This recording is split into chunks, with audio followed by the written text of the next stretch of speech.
Okay, so here we are today on Sunday, November 15th, rejoining Nan.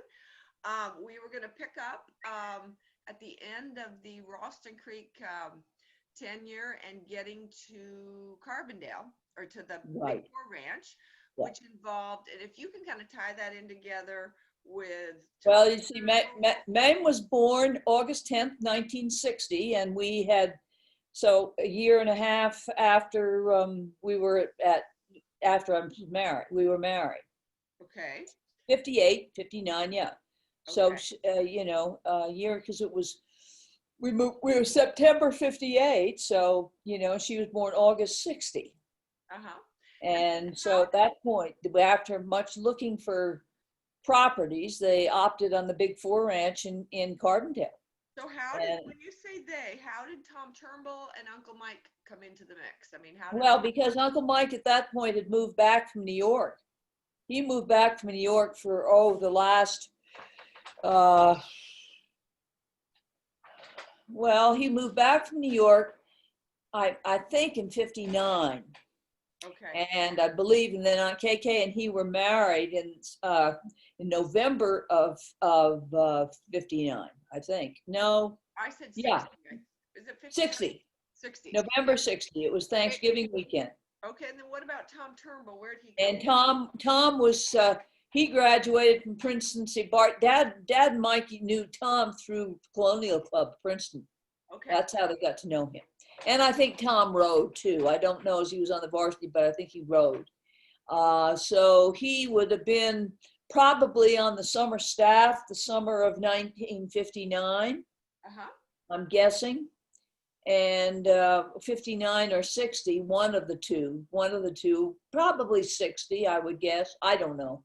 Or yeah, 60. He would have been on the summer staff then. And they were, at that point, they had agreed to, they were looking for property and they went in, they looked, oops, something happened. no, you're still recording. You're good to go. I'm still recording, but you can't see me. I've got I something can, on my I can screen. see you.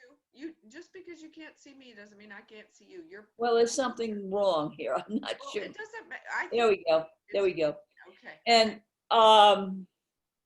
so, because at that point, Mr. Turnbull, who had sold his property in Tennessee, had to have had a certain number of months before he had to reinvest in an agricultural operation. Gotcha. And so he was the money behind the Big Four, and he's how we got into ranching, really, because there was not going to be any other way. It was just going to be too expensive. So we all moved to Carbondale. Tom and Dad and I and Mame, and she was a tiny. Um, That would have been in February of that would have been February 60, right? 61. 61, because Mame was born in August of 60, right? So she Well, yeah, that's right. Okay, been 61, that's right. And then Kit and Mike had been, they stayed at Ralston Creek because Granny and Papa's, I can't remember when they actually went to the track, but they took some horses and were going to train on the track, you see. And so Mike and Kit were going to be in charge of the summer program at Ralston Creek on the summer of 1961. And we didn't have any summer kids with us that year. okay. So they But we stayed did the that time. following year because we had to build the facilities for the summer program. Remember all those cabins and stuff Right. that we built across the ditch from our house. And then Tom at that point he lived in the house that he and Rosie continued to live in, but he ate all his meals with us. Uh-huh. And he and Buffy, his little Cocker Spaniel. Uh-huh. And then you were married. You were born in December of 61. And Tom continued to live with us, and he lived with us until he and Rosie were married. Golly day. I don't know the exact year, but he lived with us for a couple of years. Yeah. So in 61, so after the summer kids in 61, Mike and Kit came to Carbondale? Right. Okay. Right. They came to Carbondale and they moved. They didn't live right there at the headquarters of the Big Four. They lived in that log house that they ultimately moved to their property on Missouri Heights. And Okay. it was a couple of miles away. It was on the ranch property, but it wasn't right there. Uh-huh. So And I don't remember when they bought their place on Missouri Heights before we split up the partnership in Carbondale, but they moved off of it before we did. Okay. Okay. Because we were there from 61 till 68. we moved up to Soapers Creek in 68. So then at Carbondale, that was your first connection to the Atlantic. So tell me about Right. that. We were right across we bordered Johnny and Cecil.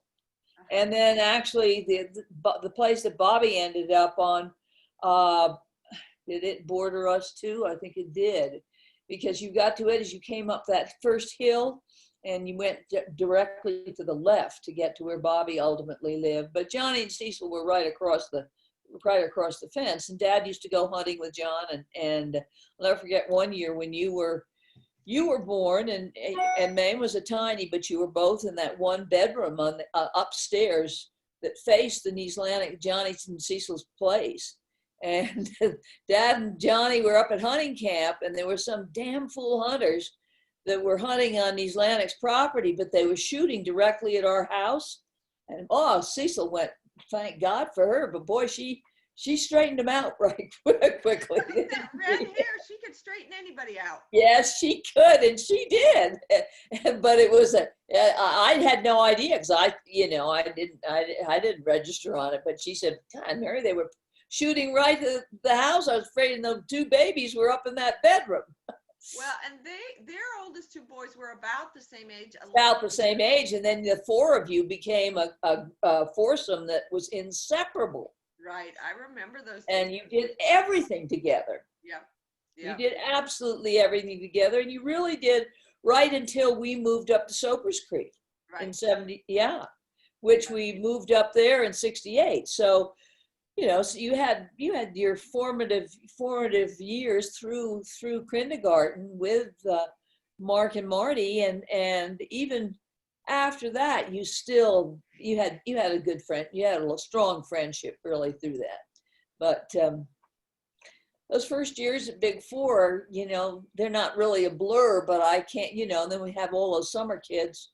Oh my God.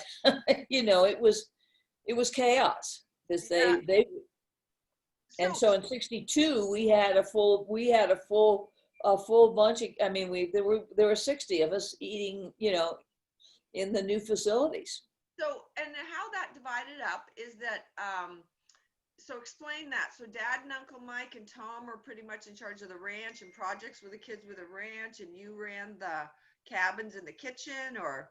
Well, yeah, I was obviously more important, but I paid all the bills for the ranch, and so all of it came through our house, and it was all fun. It was just set up that way. Couldn't have 2-3 checkbooks, and so sure. I hired the summer cooks and the kitchen help and whatnot if we could keep a cook. But we all did the summer program together. Oh, We all of us did. Yeah. And then later, And actually, when it came right down to it, Uncle Mike, well, I don't know. Dad and Tom did most of the haying. Mike did some, but that's the summer kids at that point did it. We had little bales at that point, and they would have competitions to see which hay wagon was going to pick up the most bales, and boys and girls alike. And so that you probably remember a lot of those photographs of all those summer kids sitting up on wagons of bales, and that's what it was. Yeah. So that was sort of fun. And we took hiking trips, but we didn't take pack trips with horses. Okay. And that main reason for that was we didn't have staff members that were equipped to take the horses off, and also the insurance would have been pretty tough. Pretty hard. Right. Yeah. So then, and you see, at that point, right from the get-go, Oliver Letty, Cecil and Cece's dad, worked for us. He and Fred Montevere. Right. That's right. So it's double connection there. Double connection, exactly. Yeah, and Fred did all of the riding. In other words, he's the one that went up the permit up the frying pan, because we had a big forest permit up the frying pan. Right. And I'll never forget that beautiful gelding that Papa's gave us for a wedding present. what a neat horse he was. I mean, he didn't last at the track very long because he was too nervous on the track. He would just drove him crazy, but he was a really gentle horse when he was home. Uh-huh. And I mean, you could put anybody on him. And we had him in a horse pasture up on the permit. And gosh, some doggone hunter shot him. Oh, really? Oh, Yeah, wow. yeah. Porteous? Porteous, yeah. Oh, What a wow. beautiful beast he was. I didn't And know that that. was the last horse that Dad was ever able to break with it because of his legs. Uh-huh. Yeah, and So all four girls were, you had four little girls, and then in 68 moved, so Lisa was born in 64 and Sarah in 66. yeah, And so then in 68 you moved to Carbondale, or moved up to the Soapers Creek Ranch, the upper right, ranch. right, So I right. want to take a little bit and talk to the kids a little bit about the summer kids all came in on buses from Denver. And I remember witnessing this as a little kid, and Ed Coriel was a ranch hand, and Russ Paxton was another ranch hand, I think. Well, Russ, yeah, he worked for us. Yeah, we had, yeah. So, but And anyway, they knew the buses were coming, and so tell the kids the story about they what. did is they held up. I mean, Ed had this wonderful hat. He looked just like Hoss Cartwright, you know. And he and Russ met the bus at the I don't know, somewhere down At the near cattle Emma, guard. at Yeah. near Basalt, and went, you know, staged. I didn't see it, but they stopped they were on horseback, and they stopped the bus, and it stopped, and they got on when I think they probably had pistols. I don't know whether I remember Jolene took us down, and they we watch waited at the cattle guard. So they held up the big bus at that cattle guard. okay. And then all I saw was the Shaps and Ed and Russ going on Oh, the yeah. bus, and them coming out with a sack full of, which must have been wallets. Everybody's wallets, yeah, yeah. And then they hopped And on the their people were horses. horrified. Yeah, they hopped on They their didn't horses. know. Up the creek they went. Up the creek they went, yeah. And you know, we were the last place on the road. Actually, Ed and Bonnie lived a quarter of a mile up the road in one of those old houses. But we were, at that point, we were living in a basement of our house. We did the first year. Right. And you know, it had tar paper as a roof, but it didn't keep the rain out. And I'll never forget, I mean, it started to leak right on top of our bed, and I remember Dad moving that bed around so it didn't drip. And finally, one of the dogs would jump up on the bed. We let it drip on the dog, and it wasn't much else we could do. I mean, and you know, the basement was raw concrete floors, and you know how much dust concrete kicks up. Oh God! But Right. we were in that basement for what, a year and a half, about, until the rest of the house was built. And so it was, and we didn't have to build any other buildings for the summer business, because the old ranch house we turned into a summer cook shack, and that's where, you know, you'll remember that. It was We had dining room was there. I yeah. remember all. You built the bathhouse, though. You built the bathhouse. Yeah, we did. And that was all. And we built the boys' cabin, actually, because the girls' cabins were the old sheep herders' cabins. Right. So the kids, so just so you understand, there were these girls at cabins in outlying area, and the boys had a bunkhouse. The boys' cabin we built out behind the old ranch house, which we But used everybody gathered for meals, and Nan cooked for 60 people every meal. Yeah, we did. And that's when Jolene and we got to know her so well, because she spent many summers at Soapers Creek. Right. And Right. actually, Kathy and Jolene both were. I don't think Kathy ever up at Soapers Creek, or was she just down when we were Big Four? I can't remember. I remember Jolene at Soapers Creek. But Jolene was there every summer and loved it. And then one of Ed Coriel's sisters, Carol, who was about Mame's age, a little older than Mame, she came to work in the kitchen one summer. That's and right. She opened our eyes to a lot of things. So can you talk a little bit about, I mean, it was just kind of a free-for-all. And I remember Sarah. It was a free-for-all. I mean, we literally, you know, I mean, it was, I mean, with two little kids, well, no, at that point I had four little kids, and I would always get somebody on the staff that was sort of supposed to be the babysitter.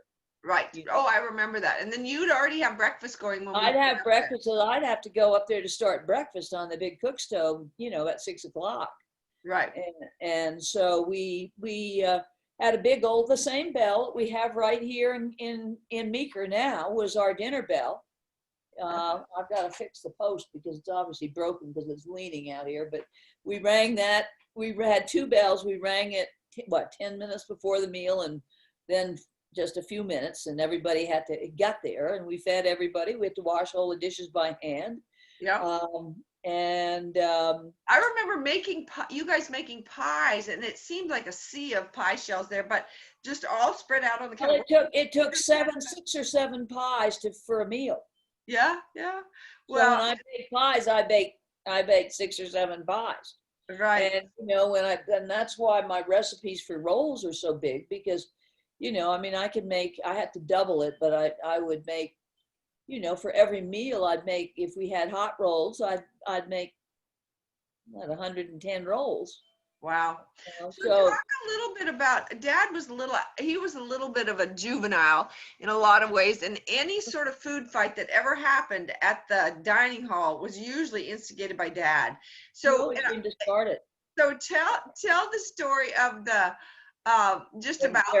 when Sarah was in the high chair. Yeah. And Dad, well, I don't remember exactly what started this food fight, but I think what you're remembering is Dad went into the kitchen and grabbed a gallon jug of mayonnaise and dumped it on my head, and Sarah was absolutely paralyzed. She was so scared.